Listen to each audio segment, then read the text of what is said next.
Greetings everyone! In today's video, we will quickly learn how you can back up WordPress sites to your hard drive. So we will be backing up this demo website to our PC. In order to back up the website, we must have access to the cPanel. We are already logged into our cPanel. If you do not have a cPanel access, please ask your hosting provider.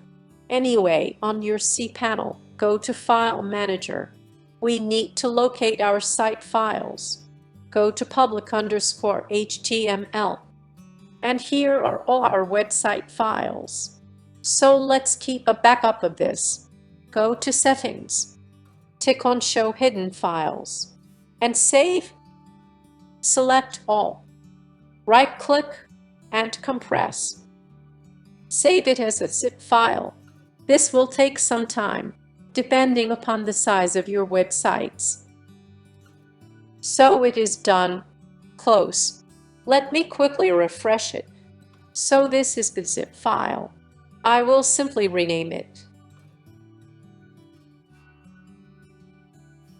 Right-click on it and download.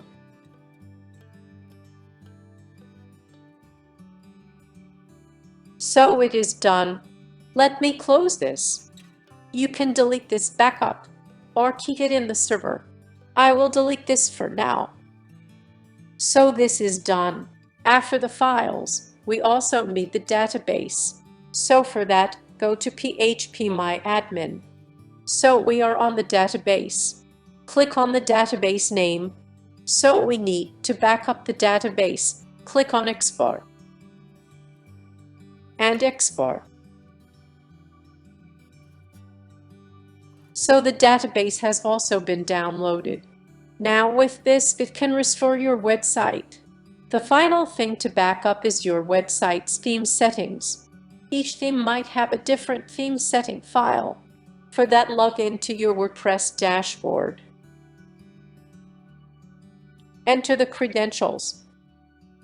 Please note that each theme setting will be different. This site is using Enfold. Let me click on the theme's name. Scroll down. Click on Import and Export. And you can export theme settings. So this setting restores all your site's settings and CSS. So this is done. So everything is downloaded. With all these files, database and theme settings, you can easily transfer or restore your website. So do back up your sites periodically. Thank you very much.